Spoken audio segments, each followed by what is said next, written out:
It's amazing to think about the sheer amount of information we encounter every day, especially online. I mean, it's like a constant flood of data, opinions, claims, and counterclaims. It can feel overwhelming, to say the least. Absolutely. And it's particularly challenging when it comes from figures who hold a lot of sway in public opinion. Exactly. We all want to be informed, to know what's really going on, but how do we sift through all the noise and get to the truth, especially when it involves powerful people? Right. Well, that's what we're here to explore in this deep dive. We're going to be focusing on some recent instances where Elon Musk has been accused of spreading misinformation on social media. And for this particular deep dive, we're primarily drawing from a transcript of a YouTube video titled Elon Musk Flips Out After All His Lies Get Exposed.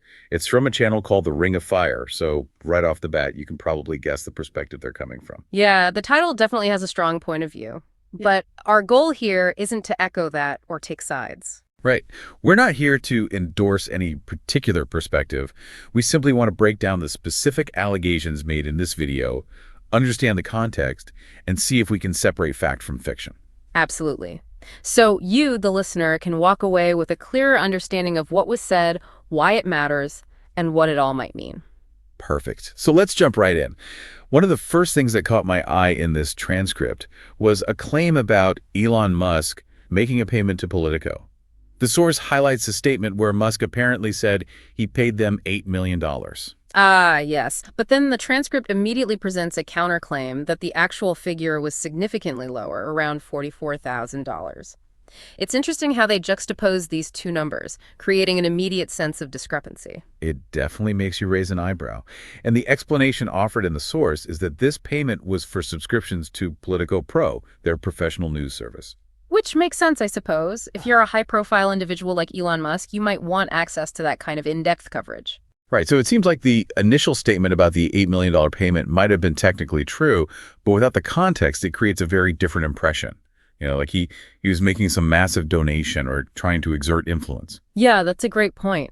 This example really demonstrates how a statement can be technically accurate but still misleading if crucial context is omitted.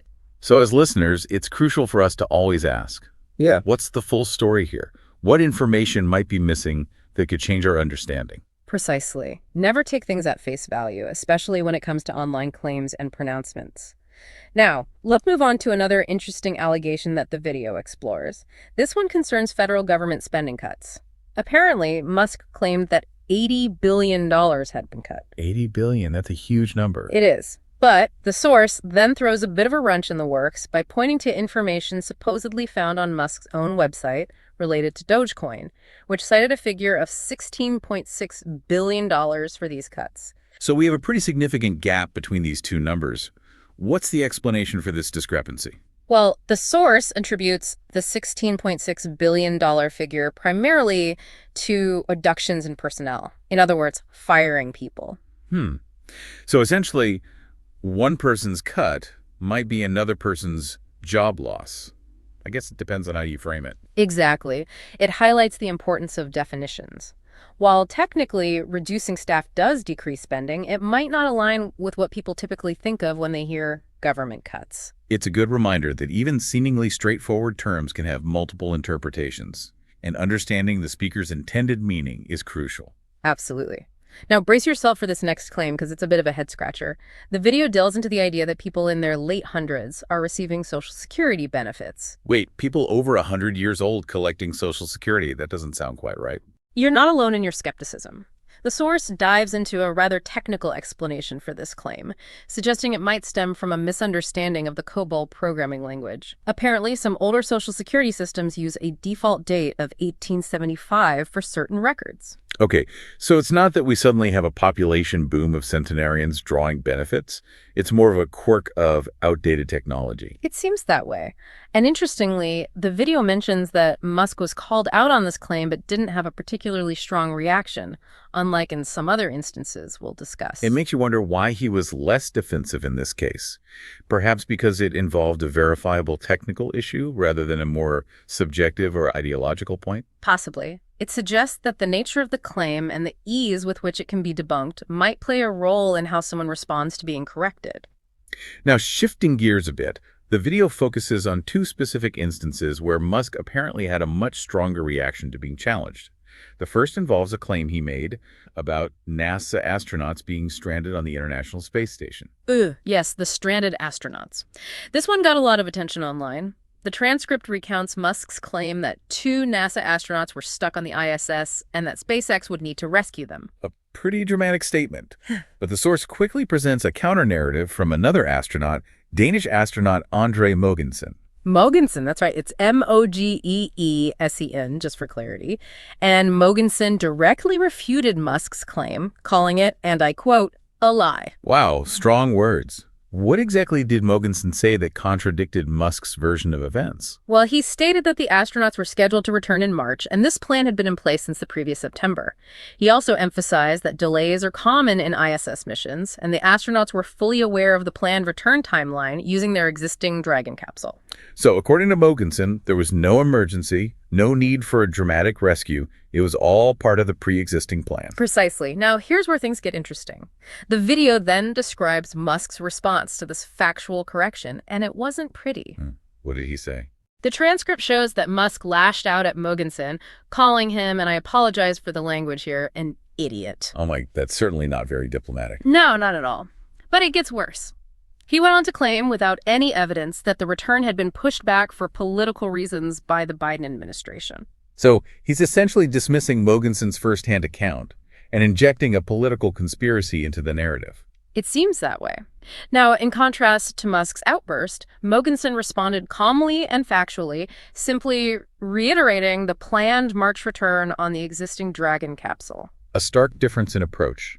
It really makes you think about how someone reacts when their claims are challenged. Absolutely. And it raises some important questions for you, the listener, to consider. Why such a strong, emotionally charged reaction from Musk? Does it lend credibility to his initial claim, or does it raise doubts? Let's move on to the final major claim discussed in this video transcript, which centers around Ukrainian President Zelensky's approval rating. Right, so Musk reportedly repeated a claim, which had been circulating in some circles, that Zelensky's approval rating was a dismal 4%. 4%. That's incredibly low. It is, but a community note on Twitter quickly appeared, correcting that figure to approximately 54%. That's a massive difference. For those who might not know, a community note is basically Twitter's crowdsourced fact-checking system, where users can contribute to correcting potentially misleading information. Exactly. So we have this claim about a very low approval rating being countered by a publicly sourced correction suggesting a much higher number. And how did Musk react to this correction? The video states that he dismissed the community note altogether, alleging that it was being gamed by governments and legacy media. He seemed to be implying that the fact-checking system itself was biased against him. So once again, we see this pattern of a claim being challenged with publicly available information, followed by a dismissal of that correction by questioning the credibility of the source itself. You nailed it, and it highlights the difficulty of having constructive conversations online, especially when influential figures are quick to reject information that contradicts their preferred narrative. All right, so we've covered quite a bit of ground here, exploring some specific instances where Elon Musk has been accused of spreading misinformation based on the claims presented in this YouTube video. What are the key takeaways our listeners should keep in mind? Well, first and foremost, it's crucial to verify information independently, especially when it comes from public figures, no matter how influential they may be. Don't just accept things at face value. Cross-check, dig deeper, look for multiple sources. Exactly. And remember, social media can be both a blessing and a curse when it comes to information. It can be a platform for sharing diverse perspectives, but it can also be a breeding ground for misinformation. And it's not always about outright lies. We've seen how exaggeration, misunderstanding, and the omission of key context can all contribute to a distorted picture of reality. That's a really important point. It's not always black and white. There are shades of gray when it comes to misinformation. And finally, pay attention to how people react when their statements are challenged. Do they engage with the evidence, or do they resort to personal attacks and dismissals? These reactions can be very telling. Indeed. They can reveal a lot about a person's commitment to truth and accuracy. Well, this deep dive has certainly given us all a lot to think about. It has. And hopefully it's equipped our listeners with some tools for navigating the increasingly complex world of online information. As we wrap up, here's a final question for you, our listener, to ponder. In an era of instant information sharing, what responsibility do those with large platforms, like Elon Musk, have in ensuring the accuracy of their public statements? And how can we, as individuals, hone our critical thinking skills to avoid falling prey to misinformation? We hope this deep dive has provided some food for thought as you continue to explore and evaluate the information you encounter online.